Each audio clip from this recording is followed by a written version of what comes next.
เอาอยู่โสดมาดนแหละโสดโดนเลยบ่ดนแหละจะปีละโสด8 9 ปี8 9 ปีแล้วได้โสดนะกูโสดเฮิงได้บ่พอคนถือใจก็มีอยู่ว่าคนเข้ามาจีบมาทักมาทายจ้ะมีอยู่แต่มันบ่ถือใจส่วนมากก็มีแต่เด็กน้อยบ่มีว่าผู้ใหญ่น่ะบ่น่าบ่ได้มีแต่วัยรุ่นวัยรุ่นวัยรุ่นแล้วเฮาก็สิบ่เชื่อใจเขาเนาะแม่นอยู่ยันมาเละเทเมานี่แหละแม่นก็คนชั่วมือเนี่ยก็มันยากนะฮะคนดีแม่นบ่แม่นอยู่ส่วนหลายก็แมลงก็มีแต่ต้มต้มไก่ก็บ่พอว่าเนาะต้มท่อมแม่นแม่นั่นดิคนชั่วมือเนี่ยเนาะหายากได้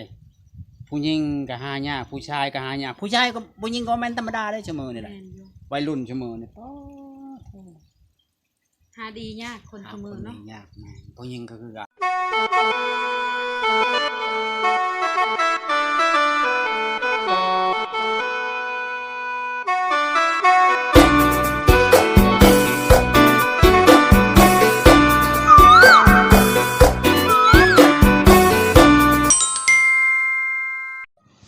สบายดีชาววันสบายดี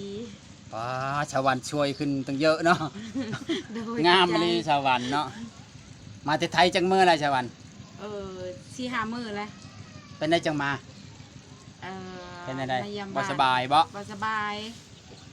บ่สบายแล้วมาเยี่ยมพ่อแม่นะบ่แม่มาเยี่ยมคิดฮอดแม่เนาะแม่อยู่ผู้เดียวเนาะอยู่กรุงเทพคือข่าวจะเจ้าจวนเห็นงานข่าวแต่เกิดบ่เห็นงานในห้องแอร์อยู่ห้องแอร์บ่เห็นงานอ่ะเห็นงานในห้องแอร์โรงงานบ่แม่โรงงานหยังเฮ็ดเกี่ยวกับพวกสาลายเป็นขนมสาลายบ่เป็นขนมสาลายแซ่บได้ขนมสาลายเนาะแซ่บทรงนอก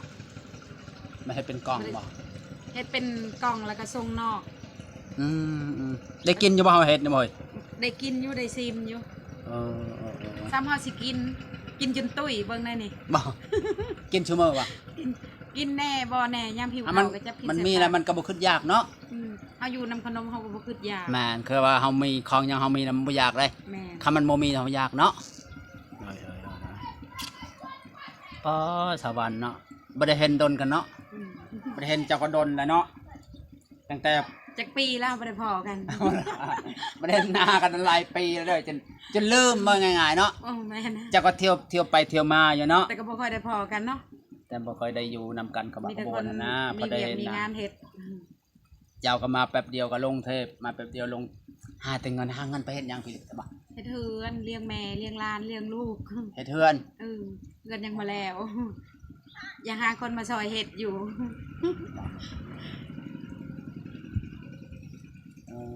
หาเงินเฮ็ดเฮือนแม่นเฮือนใกล้สิแล้วล่ะบ่ใกล้แล้วเหลือแต่สาบปูนสาบแล้วก็ปูกระเบื้องทาสีเฮ็ดเฮือนใหญ่จะอยู่กับไผเอาผู้บ่าวมาอยู่นำบ่ถ้ามีคนเอาก็เอาอยู่มีคนเอาก็เอาอยู่โสดมาดนแหละโสดโดนเลยบ่ดนแหละจะปีละโสด8 9 ปี8 9 ปีแล้วได้โสดนะกูโสดเฮิงได้บ่พอคนถือใจก็มีอยู่ว่าคนเข้ามาจีบมาทักมาทายจ้ะมีอยู่แต่มันบ่ถือใจส่วนมากก็มีแต่เด็กน้อยบ่มีว่าผู้ใหญ่น่ะบ่น่าบ่ได้มีแต่วัยรุ่นวัยรุ่นวัยรุ่นแล้วเฮาก็สิบ่เชื่อใจเขาเนาะแม่นอยู่ยันมาเละเทเมานี่แหละแม่นก็คนชั่วมือเนี่ยก็มันยากนะฮะคนดีแม่นบ่แม่นอยู่ส่วนหลายก็แมลงก็มีแต่ต้มต้มไก่ก็บ่พอว่าเนาะต้มท่อมแม่นแม่นั่นดิคนชั่วมือเนี่ยเนาะหายากได้ผู้หญิงก็หายากผู้ชายก็หายากผู้ชายก็ผู้หญิงก็แม่นธรรมดาได้ชั่วมือนี่แหละวัยรุ่นชั่วมือนี่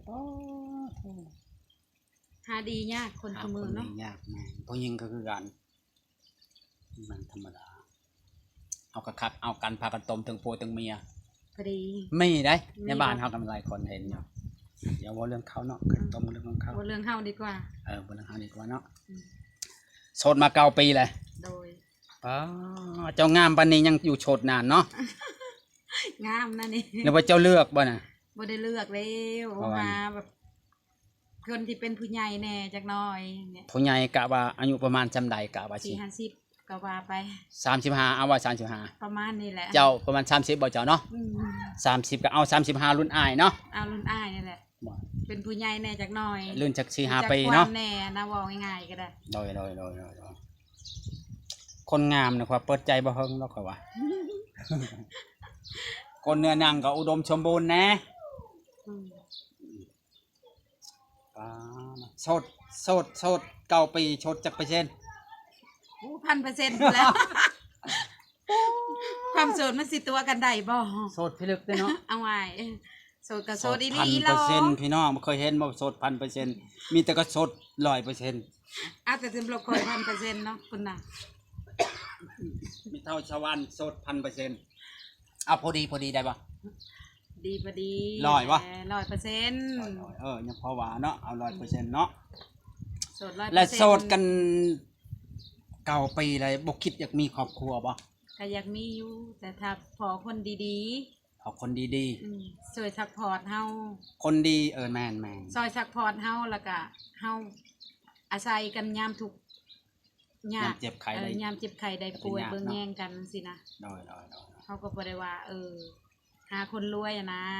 สิเอาคนรวยหรือคนหล่อ ก็ หรือว่าบ่จำเป็นบ่ บ่จำเป็น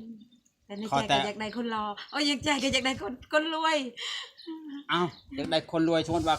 เขาบ่รวยได้แต่ว่าเขาดีเขาว่าช่วยกันทำมาหากินนี่บ่เอาแบบนั้น เอ้า สมมุติว่าเขารวยเนี่ยก็มีแต่แบบว่ามักไปจังคือเขาว่าฮะมักแต่งตัวมักเล่นชูเล่นสาวหั่นน่ะจะเอาได้บ่ บ่มักคือกันนั่น โทษเขาทุกข์เขายากเขาสู้ชนกับเฮาหาอยู่หากินหาเงินหาทองให้เฮาใช้ เอ้า แบบนั้นค่อยว่าเอาเจ้าสิเลือกตัวใดล่ะคนรวยเขาไปตามใจเขาแม่นว่าคนเขามีเนาะ อืม เขามีเลือกมีสิทธิ์เลือกแม่นว่าง่ายๆเนาะไอ้ว่าเปรียบได้ แล้วคนทุกข์คนยากบัดนี้เขามักเอามันมักจริงใจ แล้วเขาหาอยู่หากินหาเงินหาทองสู้มีบาท1ส่งให้เมีย2 บาทส่งให้เมียเก็บแบบนี้เจ้าสิเลือกแบบใดเอา เขาก็เลือกคนที่ อ่ะ สู้นำกันนั่นแหละหา เนาะ เงินหาทองให้เฮานี่แหละ ทุกอยากบ่ว่า ทุกอย่างบ่ เขาให้ ว่า จริงใจ จริงจัง หักเดียวใจเดียว หักเดียวใจเดียว แล้วก็บ่ลายใจ บ่ลายใจ เนาะ มีหยังก็ชูกันกินจำปลาแดกถ้วยเดียวก็จำกันกินเนาะ เนาะ เขาว่าดีป่ะ ดีอยู่ สมมติว่าเขารวยแล้วเขามีเงินเขา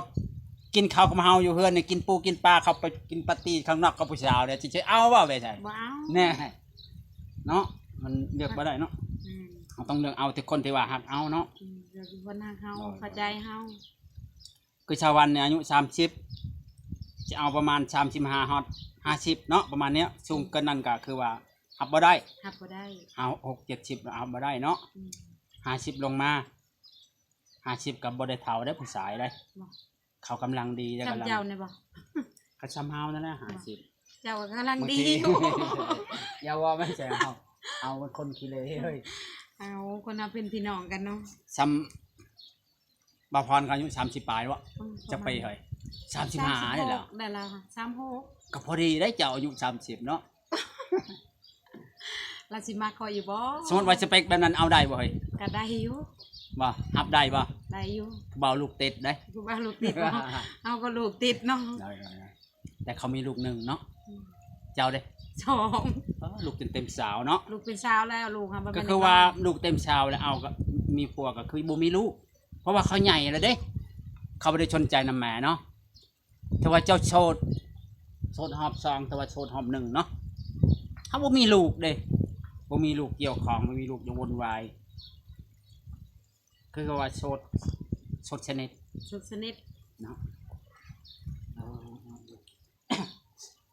สมมุติว่าผู้บ่าวนี่เจ้าจำแนกว่าสิเอาผู้บ่าวลาวหรือผู้บ่าวไทยหรือต่างประเทศ มันเลือกได้อยู่บ่ เอาแล้วแต่เจ้าสิเลือกได้บ่ จังใดก็ได้คอย แบบนี้ก็ได้ ได้หมด ว่า เออ ได้หมด ว่าแต่ บ่ จริง เลือก ใจ ต่างประเทศก็ได้ ต่างประเทศก็ได้ บ้านเฮาก็ได้ บ้านเฮา ไทยก็ได้ ก็ได้ เขมรเนี่ยเอาได้ บ่ บ่จักภาษาเนาะเวียดนามเนี่ย บ่เวียดนามก็บ่เอา ปฏิเสธ2ประเทศเนาะที่เฮาบ่จักภาษาเนาะ 2%เวียดนามเขมรบ่เอา เข้ามา พม่าก็บ่เอา เอาแต่ไทยลาว แต่ไทยลาว แต่ต่างประเทศเนาะ ต่างประเทศ ที่ว่าเขาที่มีบนเพิงเนี่ยเนาะ อืม มีบนเพิงพระอาศัยเนาะ ตามประเทศ แต่ นี่ ว่า ปฏิเสธเลยบ่เอา ฮะ 3ประเทศนี่บ่เอาฟังภาษาเขาบ่ฮู้เรื่อง เนาะมาจากภาษาเขาว่า อื เนาะ ม ถือว่าสวรรค์นี่ก็โสดดนสมควรเนาะก็ทำว่าบ่อยากมีบ่ก็อยากมีแต่ว่ามันยังหาบ่ได้ก็แม่นเนาะ แม่นอยู่ มันหาได้แต่ว่าหาคนที่ว่าอยู่นำเฮาได้สิดูแลเฮาได้ รับครอบครัวเฮาได้ รับครอบครัวเฮาได้รับลูกเฮาได้เนาะ แม่น ถือว่าเอาได้เนาะความรอเลยเอารอจำได้ ก็ประมาณใดก็พอไปวัดไปว่าได้ สูงต่ำเด้ สูงสักประมาณ160 70ก็ว่าไป ได้หมด เตี้ยบ่เอาว่าเตี้ย บ่ อย่าลูกออกมาเตี้ย จะเตี้ยเพียงแอวเนี่ยมาเอาอะ โอ้ยบ่เลวเหลือตนเขา เอ้าก็คักแล้วว่าไปใช้ก็จับมือกันคำหวยอ่ะดำแดงมาเอาบ่ปฏิเสธบ่สมมุติว่าผู้บ่าวดำ บ่ เนี่ย เลือ นะ กผิว บ่เลือกผิวเนาะ บ่เลือก ที่ สีผิวได้หมดว่า เลือก ใจดีจริงใจ เลือกนิสัยบ่ เลือกแต่นิสัย แม่น เป็นคนดีคนขยัน โดย รับครอบครัวเฮาได้จังซั่นก็โอเคแหละ ผู้บ่าวไทยนี่พลังแห่งมักแล้วเนาะคือจะว่าโอ้คันว่าได้ผัวพลังก็อย่าลืมเฮาได้อเฮ้ย โดยบ่ลืมดอก เปิดเฮือนในนี่ก็เปิดหันขาแล้วเนาะ คักได้เลยผัวพลังเอ็นมาบันกำแขนเนาะ อืม สบายอย่างผัวอยู่บ่อนหนึงเมียอยู่บ่อนหนึงจ่ายแต่เงินสบายบ่ได้อยู่นำกัน เอาสิมีบุญวาสนาอยู่บ่ แล้วแต่ดวงเด้อแล้วแต่วัฒนานี่ครับก็บอก ก็แม่นอยู่เนาะ บางทีดวงเจ้ามีก็ห้อยให้ถ่ายคลิปมื้อนี้เขาคอมเมนต์มาขอเบอร์เขาเฟซเจ้าก็มีเดี๋ยวจะเอาเบอร์เอาเฟซเจ้าให้เขา เอาเฟซให้เลยเด้อบ างทีมักผู้บ่าวพลังก็ห้อย สิบอกภาษาเขาเป็นนะ มันบ่เกี่ยวเขาก็เว้าบ่เป็นเลย บ่ เขาเว้าภาษาไทย เออ เขาเว้าไทยเขาเว้าลาวเป็นพลังเขาก็เก่ง เขากินข้าวเหนียวส้มตำพุ่นน่ะ เขามักได้ เออ เขามันสิบ่เว้าบ่ได้เขาก็เว้าภาษาเฮาเฮาบ่เว้าเขาภาษา อืม บรรดาเขาเฮียนนำเขาเฮียนได้เขาสอนได้เด้ บ่ สอนกับพอแนวเว้าได้หั่นแหละแล้วเขาไม่ได้สิลงกรุงเทพมา บัตรสิทาบัตรออกนะมื้ออื่นนี่แหละ บัตรด่วนบ่เฮ็ดบั บั ต ต ร ร นะ ด่วนเฮ็ดบัตรด่วน บัตรด่วนจักมื้อ ก็จะว่า3มื้อ จักมื้อเลยนี่ มื้อนี้มื้อที่สอง มื้ออื่น มื้ออื่นนั่นสิออกมื้ออื่นนั่นแหละ บัตรออกเลยลงไปหรือบ่ จักบัตรมาจากโมงแล้วบ่ฮู้ว่าสิมาบ่ายหรือมากลางคืนถ้ามาตอนแรงก็วันที่10เพิ่นละยังสิไปไทย เข้ามาตอนแรงเข้ามาตอน ถ้ามาตอนเช้าก็ไปเลย บัตรมันมาแล้วตอนเช้าชนวันมาตอนแรง อืม อีกกะว่าวันที่10มันนี่วันที่8บ่ แม่น กะมื้ออื่น10คือลงไวแต่ ต้องไว้แล้วงานเขาหยุดดนบ่ได้เนาะมัน เท่า เลย แก่บ่ให้หยุดดนบ่ เลยกำหนดเป็นหยุ ส ด วรรค์สิลงกรุงเทพพี่น้องเอ้ยถ้าผู้ใดมักสวรรค์ก็คอมเมนต์มาทางเฟซบ่าวน้อมพามวลเด้อเพราะว่าสวรรค์โสดเก่าปีแหละพี่น้องยังบ่มีผู้บ่าว มีแต่คนคุย มีแต่คนคุย มีแต่คนเว้านำแต่บ่มีคนจริงจังจริงใจเนาะ แม่ ถือว่าโสดต่อไปถ้าว่าถามว่าเราเลือกบ่ว่าเลือกก็บ่แม่นเลือกเพราะว่าเฮาหาคนดีเนาะ แม่น หาคนที่ดีหาคนจริงใจมันสิหาคนเจ้าชู้เนาะ อืม บางคนก็เจ้าชู้ได้บัด บ่ มักบ่เจ้าชู้ บ่นามบ่มัก บ่กังเพราะว่าคนเจ้าชู้นี่กลางเว้นให้มาอยู่นำเจ้าบ่กลางคืนไปหาเล่นผู้สาวไว้เด้อ แม่น หับบ่ได้วะ หับบ่ได้ โอ้สวรรค์ไกลสิลงกรุงเทพอีก2มื้อเนาะ แม่นอีก2มื้อแล้วเด้อสิลงไปไทยแล้วได้ สิลงไปไทยไปเฮ็ดงานคือเก่าคือเดิมเนาะ แม่น เก็บเงินเฮ็ดเฮือนยังบ่แล้วว่าวัน เฮ็ดยังบ่แล้ว ลงบัดนี้คือสิแล้วยังจะฉาบบ่กับปูพื้นเนาะ ปูพื้นนะ ปูพื้นก็สิแล้วแล้วพี่น้องเบิ่งเฮือนชาววันพี่น้องปูเฮือนผลหลังเบิ่งใหญ่สีแดงพี่น้อง2ชั้นเฮ็ดเฮือนโอ้สาวโสดเฮ็ดเฮือนได้ซำนี้ก็บ่แม่นธรรมดานั่นนี่ใจสปอร์ตนั่นเนี่ยใจนี่โอ้โหผู้ใดได้เป็นลูกเป็นเมียก็โอเคแล้วเนี่ย บ่แม่นธรรมดาเด้เอ้าคนเฮานี่น้อยนักดาเพราะว่าหาเงินได้ว่าเฮ็ดเฮือนเฮ็ดจานในชุมพลบางคนก็ไปม่วนได้ แม่นอยู่ หลายคนเนี่ยไปม่วน ไป ม่วนได้เงิน ที่ยว ปั๊บ1,000 2,000ไปเที่ยว แบบห่างบ่อยู่กรุงเทพมันห่างหลายเนาะมันก็ไปม่วนไปซันได้ บางคนก็ตั้งใจว่าเฮาทุกข์จำนี้เฮาไปเพราะว่าเฮาทำงานเงิน500เฮากินสัก100นึงเนาะ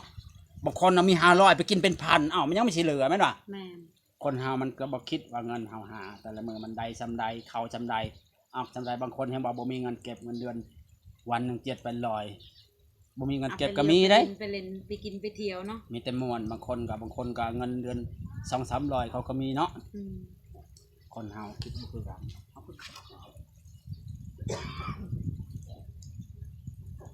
ยาดีเลยประแดกเปล่าพอเบิ่งยำใดก็งามคือเก่า